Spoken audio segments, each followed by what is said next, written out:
let us start. It's absolutely lovely to welcome you all to another session of Redbridge Faith Forum, a series on marriage hosted by Sukkat Shalom Reform Synagogue. I can see that Oren's pressed the record button, and I hope that's okay with everybody. If not, shout now or that's it.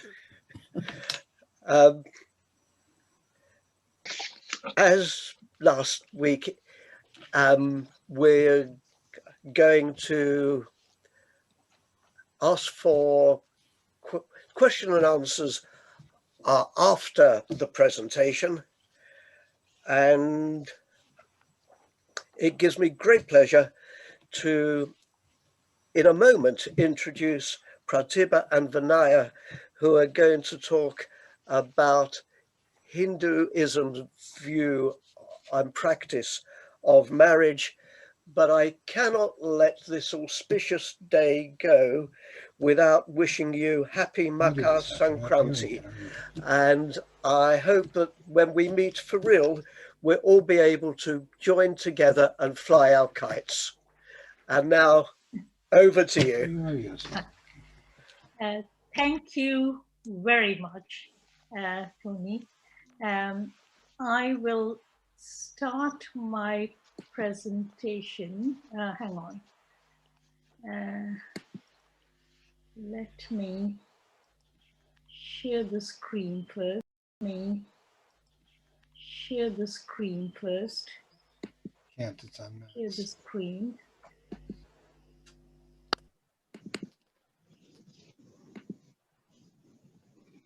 Come closer. Okay. Now, I am a committee member at the Vishwa Hindu Parishad, Ilford, and Dr. Vinay Sharma is the General Secretary of Vishwa Hindu Parishad, UK. This is a joint presentation and joint question and answer sort of session from both of us. Marriage is called Vivah in Hindi. And Vivah is a wide term and encompasses numerous pre-wedding ceremonies and the wedding day, which is a small but very significant part of a marriage. The earliest description of formal marriage can be found in the oldest Hindu texts called the Vedas.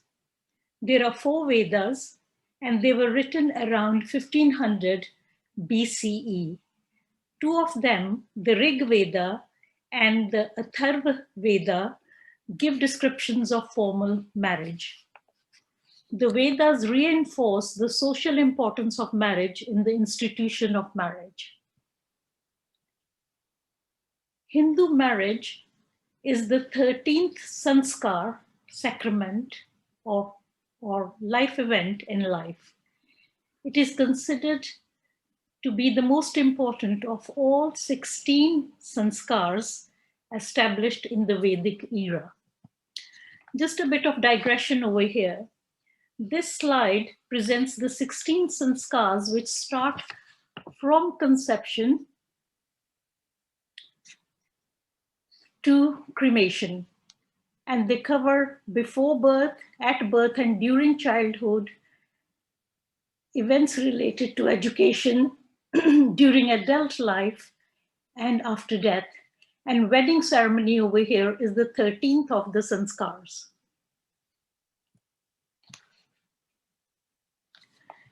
Marriage is considered sacred and an important social institution. There is significant emphasis in Hindu marriage that it is not only the union of a man and a woman, but it is the union of the 2 families. Over time, the marriage rituals have evolved into practices that are prevalent today. Vedas made it clear that only adults can undertake marriage, man aged 25 and women over the age of 16. This is when they were first written. These days, with the increase in education and people choosing to have professional careers, there is growing tendency for marriage to take place at a much later age. There was a time in Indian history when child marriages came into vogue due to social upheavals brought about by numerous foreign invasions. However, even these cases, consummation took place after the wife had reached physical maturity. Child marriages are no longer the norm. Marriage has to be with the consent of the woman and the man. There is no religious basis for forced marriages. And if there is a non-Hindu partner of a Hindu girl or boy, and they want to have a Hindu wedding, the non-Hindu partner is not required to become a Hindu. Vedas forbid marriage between blood relations because of danger of genetic defects and abnormalities. Traditionally, parents play an important role, which I'll explain later.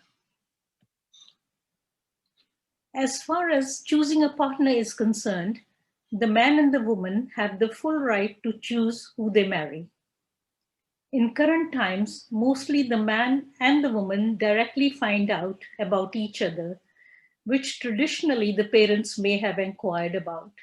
Example, education, employment, earnings, etc. However, the parents may facilitate matchmaking after due diligence related to the socioeconomic status of the family and what their standing is in the community and other things. Arranged marriages are those where parents find out about a suitable match for their son or daughter, check out that it is a family they would like to form an alliance with, and encourage the man and the woman to meet and make up their minds. Such marriages also do take place currently, and the couple are encouraged to date only if and when they confirm that they like each other and are ready to get married, that a wedding date is set. One of the roles parents may take upon themselves is to get the horoscope of the man and the woman compared for compatibility. This over here is the chart for the horoscope. It is called Janam Kundali or Janam Patri.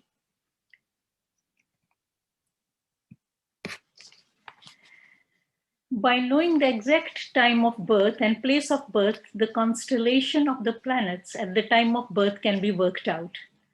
This information is used to interpret and forecast the horoscope. Apart from other likely significant events in one's life, it also provides information on 36 different attributes, which come handy in comparing compatibility of prospective life partners. To be considered compatible, at least 18 attributes should match. Subject to the compatibility between the horoscopes, the man and the women are encouraged to meet. To be honest, when I was younger, I scoffed at this. As I've grown older and wiser, hopefully, I've come to believe that comparing Janam Patris is a valuable tradition which should be safeguarded.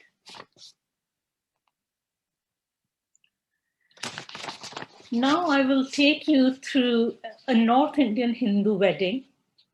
May I ask by show of hands, how many of you have attended a Hindu wedding out of interest? Right, okay. Quite a few hands going up. Good. Now, there are numerous pre-wedding functions which may last a week, and the events are very colorful and generally held in the week prior to the wedding day. Often a priest is requested to suggest an auspicious day for the wedding. There are some periods in a Hindu calendar, which is a lunar calendar, when it is inauspicious to get married. These are particularly the days we have for praying for the souls of our departed family members. As it is often a marathon to find a suitable venue for the wedding, over time, the sequence of events have deviated a bit. Available dates for a suitable venue are shared with the priest rather than the other way around, first finding from the priest and then looking for a venue. We first look for the venues and share the dates with the priest, who then suggests which of those dates may be the most auspicious dates among them. Now, India is a vast Hindu nation. Basics of the marriage are same all over. Basics of the Hindu marriage are same all over, but the rituals and costumes may differ. So what I'm going to give you is the flavor of a North Indian Hindu wedding. Oh.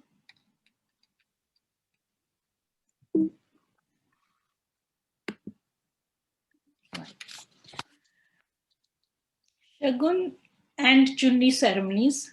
These are the first of the pre-wedding ceremonies. Traditionally, the Shagun ceremony is held in the groom's home and the chunni ceremony is held in the bride's home. Nowadays, for convenience, it may be held in a hired venue or at either of the two homes, and both the ceremonies take place one after the other. Shagun signifies formal acceptance of the groom by the bride's family. The bride's mother gives gifts to the groom and puts tikka on his forehead over here. And this is called tilak, and tilak is done with vermilion powder along with few rice grains. The tilak is of great spiritual significance to Hindus, applied on the forehead between the brows. It is a point of immense power and piety. It is the center of all cosmic energy. Chunni is the auspicious ceremony, and it is performed by mother of the groom, who covers the head of the bride with a red scarf, which we call chunni. This signifies that from now on, the bride-to-be is responsible for upholding the honor and pride of the groom's family.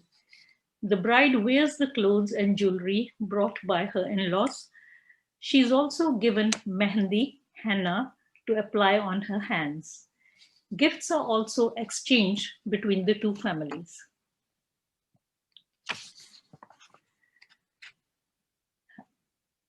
Mehndi, known as henna, is a herbal paste associated with positive spirits and good luck. Indian wedding tradition calls for a mehndi ceremony to be held a couple of nights before the wedding as a way of wishing the bride good health and prosperity as she makes her journey onto marriage. The mehndi ceremony is organized by the bride's family, who also invite the females from the groom's family. While mehndi is mainly for females, male relatives are invited to join in on the party that comes after the bride has applied the henna.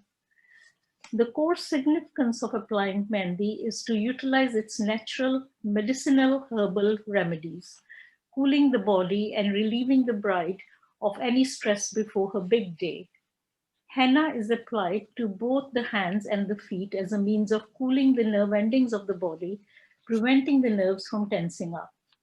Mostly a mehndi artist over here, see you in this picture, is hired to apply mehndi. The friends of the bride and all other invited females may get their hands decorated with mehndi in this picture.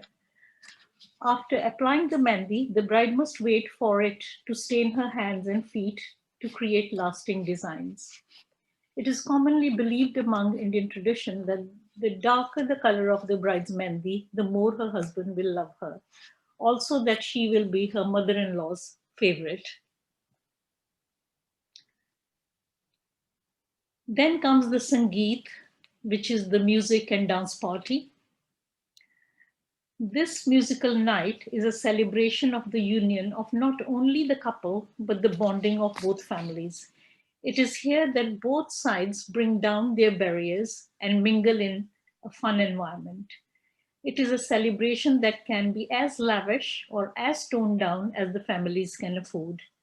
It's usually held a day or so before the wedding.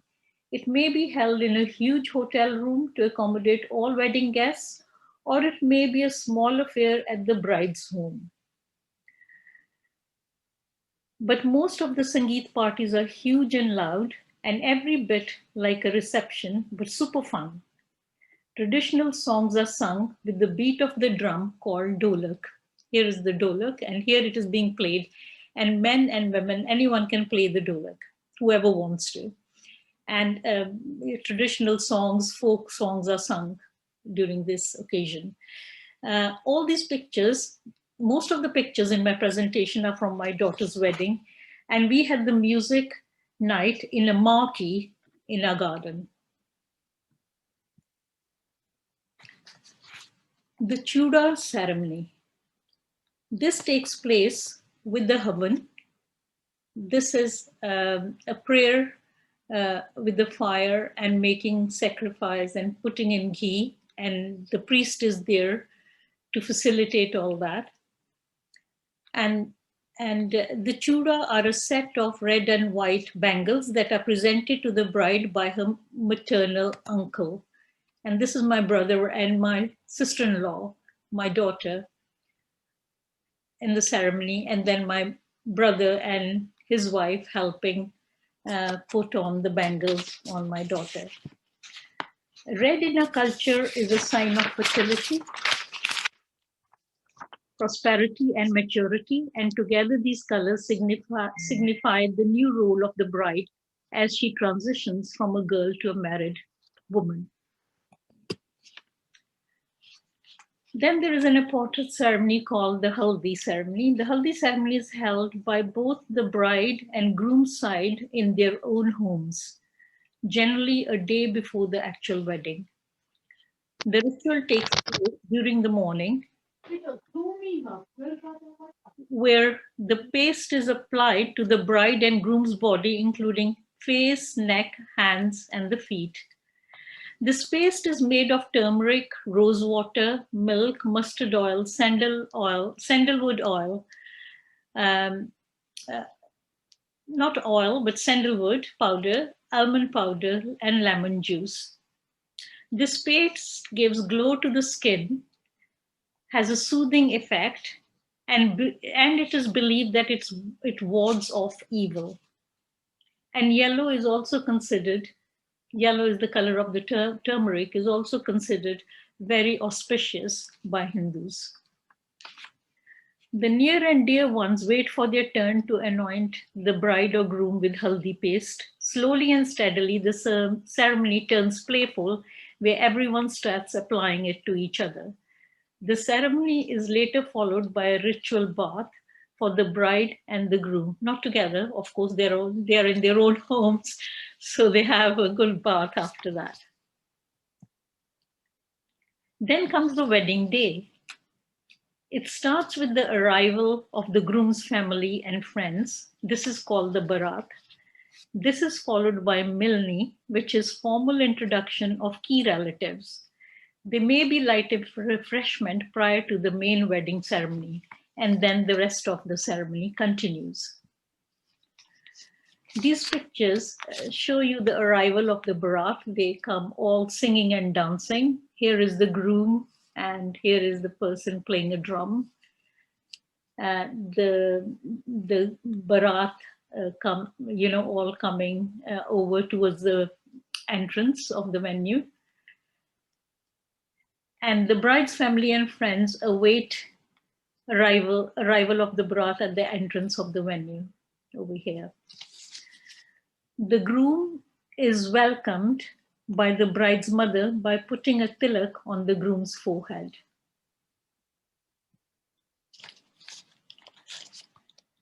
While still at the entrance of the venue, respective key relatives from both the sides garland each other and formally accept them as their relatives. The father of the bride garlands father of the groom, mother of the bride garlands mother of the groom, and sisters, brothers,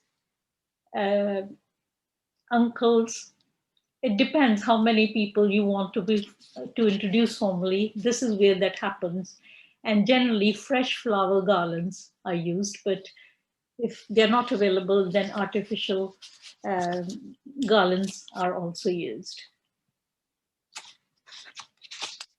Then comes the ceremony of Jaimala. Jaimala is a wedding ritual in which the bride and the groom garland each other. It is an ancient tradition which has been practiced and followed ever since Hindu weddings originated. The wedding ceremony itself generally takes between 45 minutes to an hour. The priest conducts the ceremony.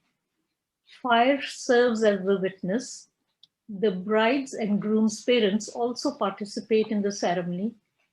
Key parts of the ceremony are giving away of the bride, going around the fire 4 times, taking 7 vows, and finally the groom putting vermilion powder in the hair parting of the bride. The picture on the left over here is of the mandap under which the wedding ceremony takes place. The mandap is a temporary purpose-built structure which is decorated with flowers. It has 4 pillars representing the 4 Vedas as well as the 4 goals of the fulfilled Hindu life: Dharma, Artha, Kama, and Moksha. I'll explain later what these mean. The 4 pillars also represent the parents of the bride and the groom, without whom the man and the woman to be wedded would not exist.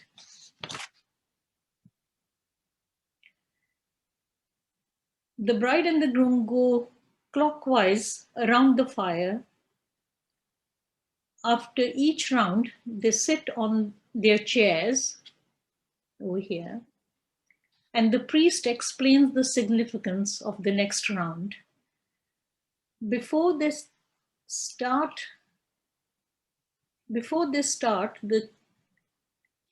the chunni of the bride is tied in a knot to the scarf of the groom. I think I missed out something. I'm trying to see what that is.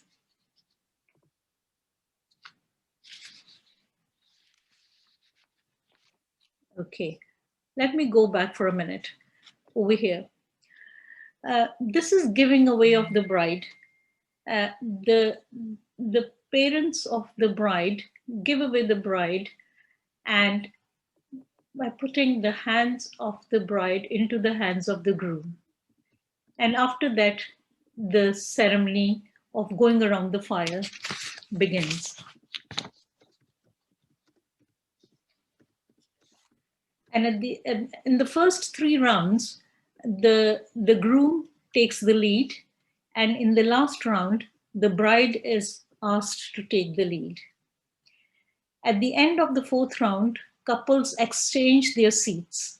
There's a bit of fun over here. There is a race to occupy the seat, and it is believed whoever sits down first rules the household.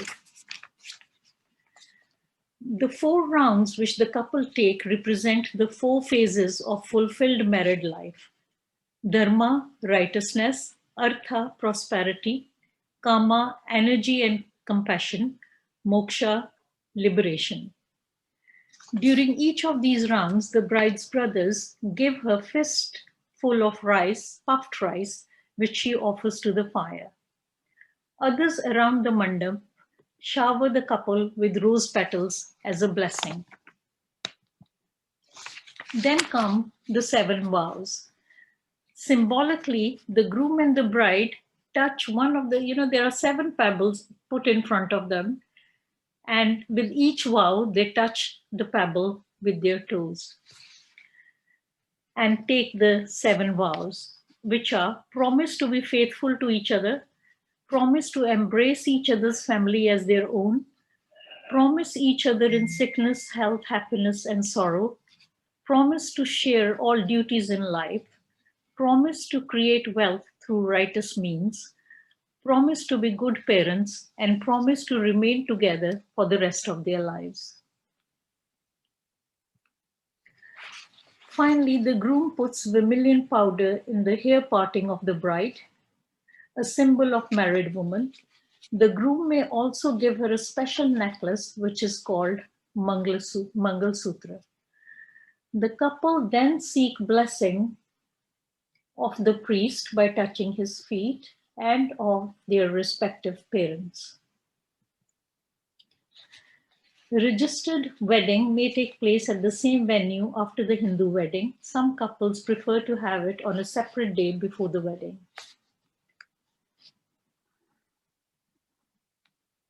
It is time then to have a meal together. Vegetarian meal after the wedding is the norm.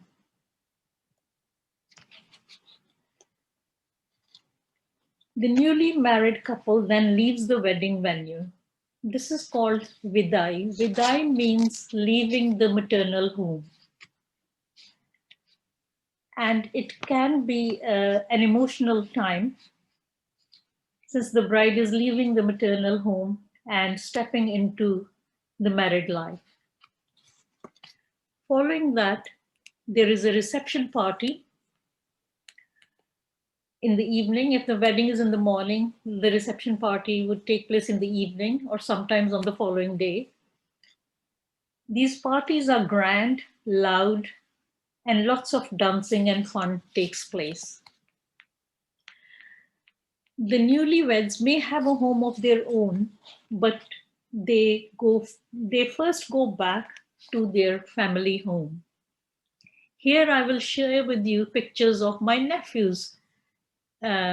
He and his wife coming to their parents' home after the wedding. And here's my sister welcoming the bride and her son into the family home. In some families, the bride is asked, as she was in this case, to dip her feet in red-colored water and leave her footsteps on a mat as a symbol of the goddess Lakshmi entering the home. Of course, she is helped to wash her feet afterwards. So the wedding is over, and now the lifelong marriage begins. I looked at some figures related to divorce rates, and I found an interesting study undertaken by someone in Australia. They looked at divorce rates across the world, looked at them by country and by religion. And this is a quote from that study, which says, contrary to the common misconception, divorce cases in India happen in love marriages as compared to arranged marriages at most times. And the divorce rate amongst Hindus is pretty low, and there could be various reasons for that. However, I end my talk here, and this takes us to question time. Feel free to send questions in the chat or just raise hand and we can unmute or unmute yourself. I can start with the questions that were already asked in the chat during the session. The first one was from Rachel, and Vinay actually replied, but I'll just share with everyone in case someone didn't see in the chat. So Rachel was asking, do Hindu weddings have to take place outdoors? And Vinay replied that no, they do not. I'm not sure how, going around the fire and stuff like that go indoors, but I guess there is a solution for that. Yes, there is, because generally speaking, if some of the weddings actually take place, say in a hall like our mandir and so on, and we have extractor fans, and the actual mandap which Pratibha ji showed is actually constructed there, and it's underneath that mandap. There's a structure that the actual fire is lit, and the people go around. And so there's 4 posts and the cover at the top with an extractor fan or a something right at the top, which takes away the, the smoke or the heat from the fire. So generally speaking, the Hindus have adapted it quite well. You can have a wedding in indoors, outdoors, and generally speaking, most of the venues have sorted it out. Unlike, for our temple, we had to have put in an extra extractor fan, and that was it. So it doesn't have to be outdoors, but the indoors as well. There is generally no problems as such. Right. I think that most halls or venues that hold Hindu weddings, they comply to the fire regulations. Yeah, very much so. Thank you. Yep. Thanks. Nadia was asking about the horoscope. So if a couple like each other and the family agree to get married, but the horoscope says that this is not a good choice, meaning they are not a good match, will they listen to the horoscope and go against the... It depends, Oren. It depends how strongly the couple feel and the family feels. So it's really individual choice. And I think generally it's a compatibility thing, isn't it? The priest may say, there could be acrimonious moments in your life. You need to be aware of it. So you need to know how to deal with it. So that sort of advice is rendered. But ultimately, it's the wish of the couple, whether they want to go ahead or not. And also, how many of the compatibilities, out of the 36, sort of, are there only 4 or 5 that's compatible, or it's only, like over 18 or whatever? So I think that also makes a difference. And if you're forewarned that, you're not compatible in this particular area, and the couple still wants to go ahead, generally speaking, the parents don't object, because they say, right, it's your choice, your life. Thanks. There is a comment from Suhas. I don't know if you want to relate to it, but Suhas is saying that in past years, all of the relatives, the friends, and the community would be invited. So it ends up with a wedding is basically in thousands of guests. So if the family is very rich, the ceremony takes place in the bride family home. Otherwise, there is an alternative to hire a place that is called Pendal, which is built for such occasions. But nowadays, the numbers are much lower. So I think they are still quite in the, close to 1,000 or like hundreds, right? Yes, I think traditionally in India, they would, it's the whole village or, invited. And the thing is that even over here, I think on average, a Hindu wedding would have about 300 to 500 guests. And that's quite a large wedding by most standards.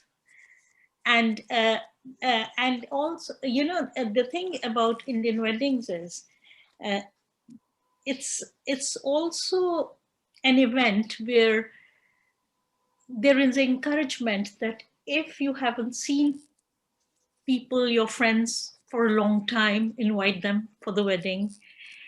If you've fallen out with anyone, do invite them to the wedding. It's a bonding time as well. It's a healing time for families to come together. So it serves more than one purpose. And Suhashini is right. There may be very many more people. I've attended weddings over here where I've seen close to 1,000 people.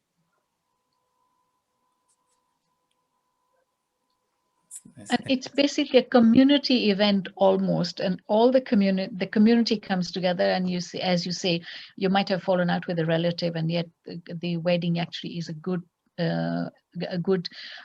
chance or a good event to invite them and sort of make up.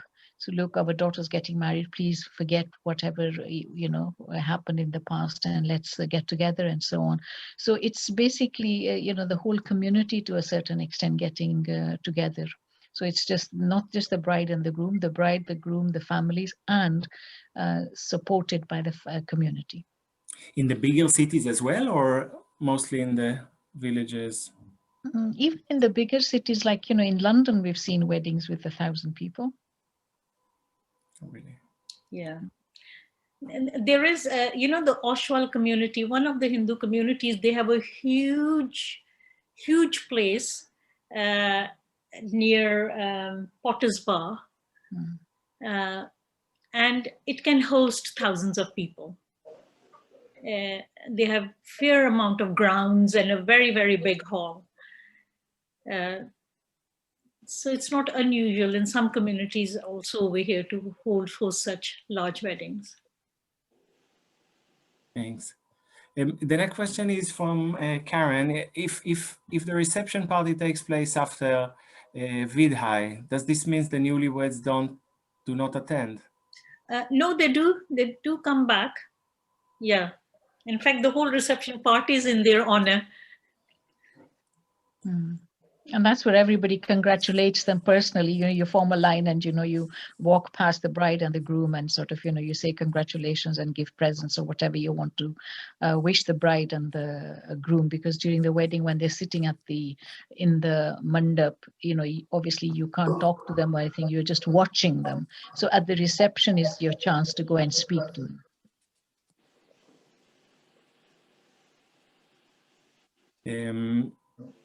Larry is asking, is there a formal method of ending a marriage in Hinduism? Sorry? Is there a formal method of ending a marriage in Hinduism? Not that I am aware of, no. No, there isn't. It is the legal way only. And the other thing is, the way the Hindus look at a marriage, within the Hindu Dharma, we have 4 stages in life. The first one is the student life. Then you have the married life, which is called Grihasthashram. Then you have the Vanprastha, where, you gradually sort of get away from worldly affairs, and then the sannyas. And the wedding, the actual Grihasthashram, which is the second one, where is the married life, that actually is the center or the cornerstone of the whole community in a way. It binds the community together. And so that has to be a very strong institution. And if you're, like married or in the Grihasthashram, you provide, like, you look after the students and so on. You look after the elders in, the people who are what we call the Vanprasthis, who want to, are gradually dissociating themselves from the actual world, and also the sannyasis and so on. So the central and the focal point of the of life, in a way, as the Grihasthashram, is the cornerstone. So it's a very, very it's supposed to be very strong, and it's supposed to be for life, and it's not okay, things will happen and so on. So but traditionally that's how it's supposed to be, and that goes throughout India. It isn't just for the North Indians, etc., whether it's North India, South India, Gujarat or Bengal. Thanks. Phil is asking, we recognize that there is a very low divorce rate in Hindu weddings, but he's asking if they can remarry after a divorce. Yes, they can. There is nothing which culturally stops remarriage. Thanks. Wahida is asking, can you please explain about the spiritual significance of tilak? Of what? Tilak. Tilak. Yeah. Okay. The tilak is actually in between the 2 eyes, or just in the line above the, sort of with the nose. And it is what is called the third eye, in the place of the third eye. And when you meditate, you actually concentrate on that particular spot, and you're looking inwards rather than outwards. So when you meditate, you look at that spot, and that's what gives you a deep meditation. And when you do that, then that place is that particular spot has to be kept cool, and usually the tilak contains chandan, which is sandalwood, and sandalwood has very cooling effect on it. And I mean, there's lots of other things about, where this particular, when you're meditating, that third eye connects to what part of your brain and so on. So there's a whole load of scientific things behind it to say when you're meditating, it calms you down, and if you sit and meditate and you don't actually have a place of one-pointedness to do it, your meditation is not complete. But this is one of the spots which is actually goes back into your brain. And it's looking inwards rather than outwards. Thanks, Vinay. Ruti is saying that this all looks beautiful and asking, do most couples today maintain most of the ceremonies we talked about? Yes, they do. They do. And, I've given a lot of the ceremonies that are presented, from the bride's perspective and her home. In the groom's home as well, they have prayers, they have other ceremonies, which I haven't covered all of that. And people love these ceremonies. I think it's a way of getting together, doing fun things together. And particularly the youngsters, the cousins get together and make real fun of the whole event. Unless you go through all the ceremonies, you're not married, full stop.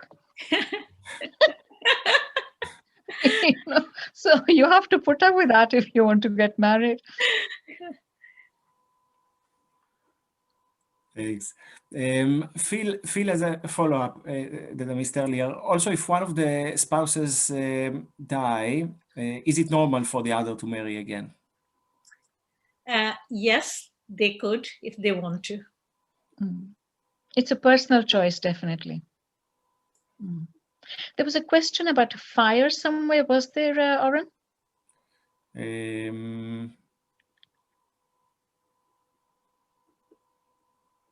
Not yet. I asked. Maybe I missed it. Oh, what is the symbolism of fire in the wedding? Yeah, it's the next. So there is another question from Phil, and then Leslie's question. So yeah, okay. Phil was also asking, have Hindu weddings been adapted to consider the COVID measures, limit the number of guests, basically? I assume they would, because generally speaking, everybody is, the Hindus are generally very law abiding and so on. And not just for the weddings, but even in other functions and so on, they have been tailored down to. But have you heard of any weddings recently? I haven't heard. People have my own nephew who under normal circumstances would have been married now. Vinay, do you want to say anything about that? Yeah, no, basically, I haven't heard of any marriages, but I know of two which have been postponed. Yeah. Same. My nephew who was to get, would have been married. His marriage has been postponed. I think because marriages are such communal events in a way that people won't feel that they've really had a good wedding if they didn't have all that party and all that goes along with it. So by and large, I think most Hindu weddings that I know have been postponed, but there have been instances which I'm aware of where the registered wedding has taken place with 6 or 7 guests attending, primarily just the parents of the bride and the parents of the groom, and maybe a brother and a sister. They're all waiting when all this comes to an end to have one big party after that in celebration of the wedding. So people are adapting to do things differently, I think, during this time. Thank you. And now to Leslie's question, what is the symbolism of the fire in the wedding ceremony? Well, the fire is, the first thing is it's supposed to be a witness. And the other thing is it's not something which is personal and totally a non-personal. And it is in a way purifying, in a sense that you put things into it and it does. But the basic thing about fire is it is something which is as a witness, and you go around it, and there isn't like a personal witness as such. And fire is revered from ancient times and as well. And the other things is during the marriage ceremony and other ceremonies, when we do havan, which is that putting in the fire, they put things or herbs and things into the fire, which actually purify the atmosphere and also is very conducive to for a calming, what you would say, calming in atmosphere and things like that. And fire is something which purifies everything, because you put something in the fire, it becomes purer rather than gets muddier, and that's the reason why it is there. So there's a few reasons for the fire being there, and the main reason is it is actually a witness, and it's also something which purifies, and it's always going up. It doesn't, it isn't sort of like a downward, like a waterfall or something like that. So it is always there, and it's been there since ancient times. Thank you. A question from Karen. Are Hindu couples delaying their wedding at present due to social distancing, COVID regulations? Yes. Yeah, I think Pratibha covered that. Yeah.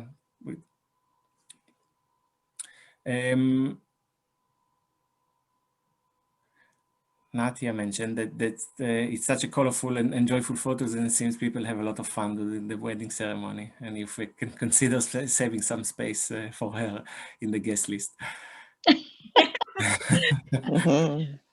Forget about guest list. You can actually get remarried as a by the Hindu ceremony yourself, or just sort of to reaffirm your vows, and sort of on your, say, 10th or the 12th or the 20th wedding anniversary, I'm going to get remarried in a Hindu way. That's another option for you, Oren. It was a question for Nadia, but I definitely agree as well. But I have some time until 20 years. In a Hindu wedding, most of the family members have a part to play. And if you have a large family, at times it's juggling who comes in at what point. And you do not want to annoy or leave out somebody. So it takes months of preparations, listing for each ceremony who comes in at what time. Mm. Yeah, very much a family and friends event. Thank you. I think Suhas wanted to say something. There were a couple of questions. It was about the horoscope. What if the horoscope doesn't work? Should the couple not marry? No, that is not so. If the horoscope does not work, the beauty of the Vedic practice is there is always get out clause. There are rituals that will be performed by the priests to nullify any negativity, and something to be carried on even much later on. This gives the couple a sense of calmness and satisfaction that things will work out, because blessings on this very special occasion from the Hindu point of view is absolutely crucial. So that will be carried out. And the second thing about the Hindu wedding is for life. So there is no question of divorce at all. And as Pratibha ji and Vinay ji have said, it's not just two people getting together and coming together, it's two families coming together. So there is an inbuilt system of therapists. If the marriage is going wrong, you will see people being mobilized. The relatives will come, they will sit down and they will talk through whatever the issue. And this happens very nicely. It is not traumatic at all. So then whatever the issues, most of the time it gets resolved. And in the South Indian wedding, I don't know about the North, Vinay was saying there are 4 stages in life. The student life, Gruhastha, that is the married life. In the marriage ceremony, if the groom suddenly feels he can't go through it, he is actually given a water bottle and wooden sandals and an umbrella. These are the things a sannyasi, someone who is renouncing the world, will carry with him. This is detachment. These 3 objects will be given to the groom, and he symbolically carries all this and walks out of the ceremonial place. This is to say, if you're not happy even at this point, having all the family and the bride coming together, you still have the option of leaving. That seldom happens, but that is built in the rituals. So that's great fun as well, to see the groom going out with these things. So Wow, I hadn't heard marriage of is that. alive. Oh, this is regular. This is great fun. You know, they put this on, we call it chombo, that water bottle, and chatri, which is the umbrella, and then wooden sandal. Because these are the 3 things required if you want to go off to the mountains to pray, to meditate. You need these 3 essential things. So that is given symbolically. Yeah, there are lots of fun things in the ceremony that takes place. Yeah, that's all I wanted to say. Thank you. Thanks. Thank you, Suhash. I didn't know about that, but that really is fun thing. It is fun, yes.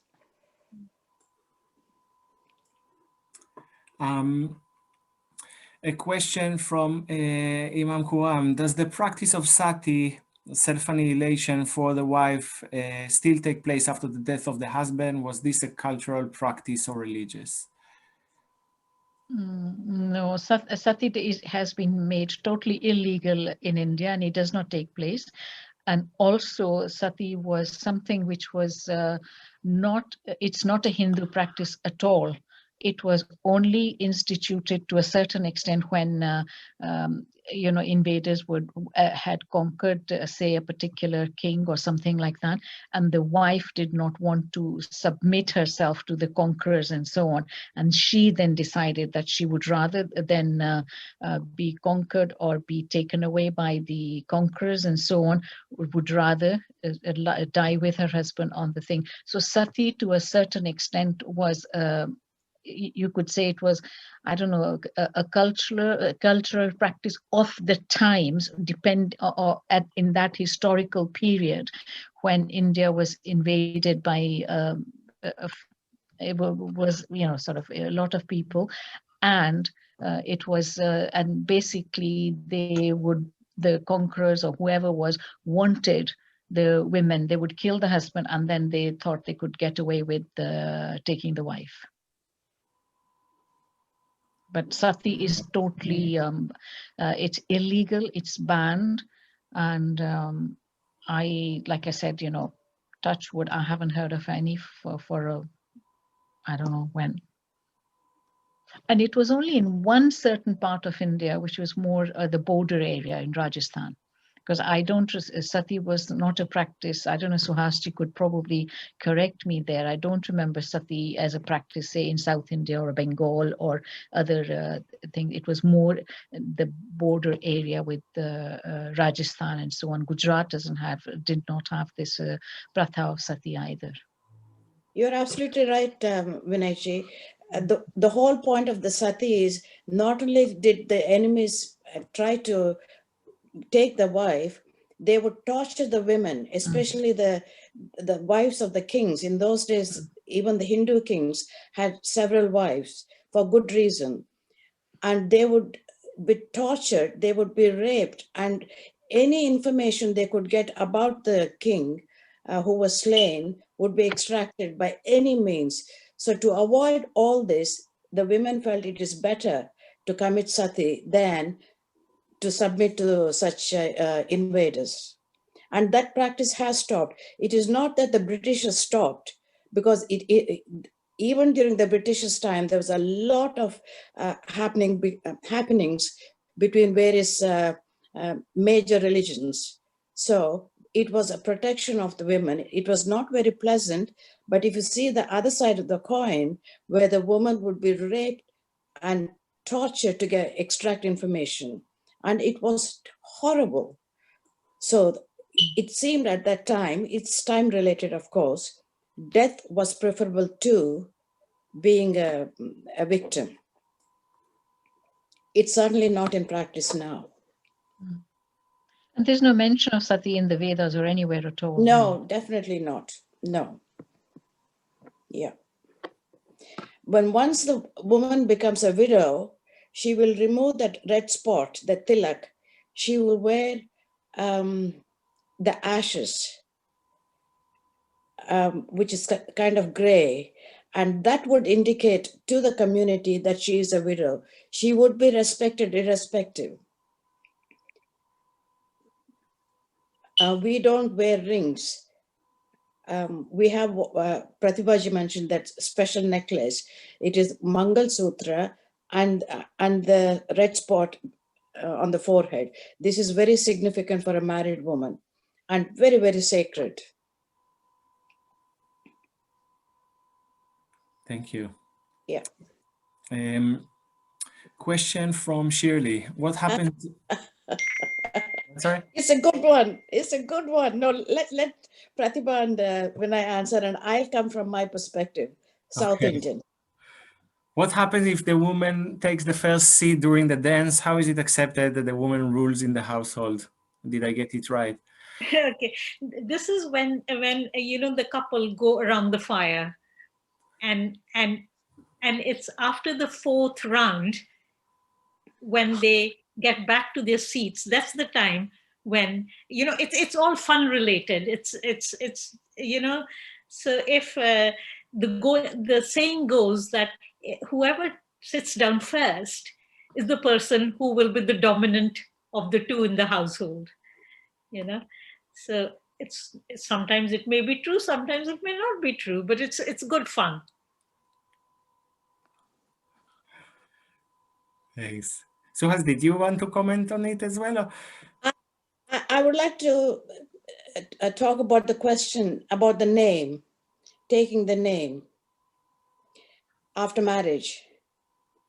Okay. Is it there? So that, Can you see? I can read it out to you if you like. yeah, I see it. What about the bride's last name after wedding? Do they have to change it, or is there an option? Now, I can only talk about the South. I come from South. I have never changed my name. My name is Suhasini from birth, and it shall be so till I die. I have never taken my father's name, and nor have I taken my husband's name. Not that I'm a women's lib movement woman. I'm not suffragette woman, but this is culturally accepted that as a woman, I have recognition in my society. So my name will remain the same throughout my life. There's a matriarchal society in South again, where the woman legally holds the property rights as well. She passes it on to her daughter, not the son. And again, she is the household Custodian. A custodian, yeah. So these practices still exist in South. The big question was asked to me, how will they know who you are if you just hold your own name? Somehow it works out in South. There are thousands, millions, but it works out, no problems at all. Because you're wearing the symbols of your marriage anyway. Yeah. And so on. So I am not as far as the North Indian practice is concerned, I think to a certain extent it became more after the the so-called British rule that the women would take on the surname of their husbands. But generally speaking, the first names were always retained. From what I know, I know of very few cases where the person wanted to change their first name as well. But there's no requirement as such, because you are a person in your own right. A woman is a person in her own right, and she stays like that, even if she's married. Karen is asking, what about the children? Whose name do they take? The fathers. The fathers, generally they take the father's name. Thanks. There was a question from Imran. In terms of costs of the wedding, is it split by the bride and groom side, or does one side take more of the costs? Over here, generally, it is split. Yeah, they share the cost, generally.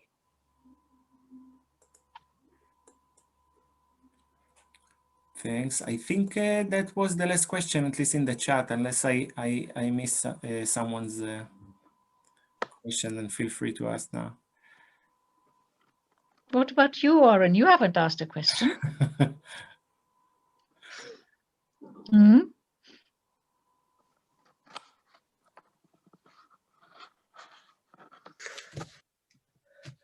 No, no more questions.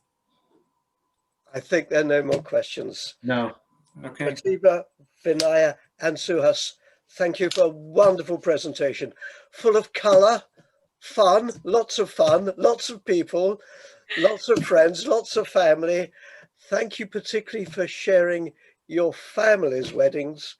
And the greatness of the evening, I think, was witnessed by all those wonderful questions and their answers. So thank you all very much for coming. Next week, we have Carol, who's going to be talking to us about marriage in the Baha'i faith. Until then, keep well. See you then. Bye now. Thank you very Bye. much. Namaste, everyone. Bye. Yeah. Well done, Pratibha. That was an excellent presentation. Well done to both of you. Both of you, yes, well done. Thank Yeah, well done to both of you. Really you. interesting. Yeah. Thank you, Suhasini, for chipping in.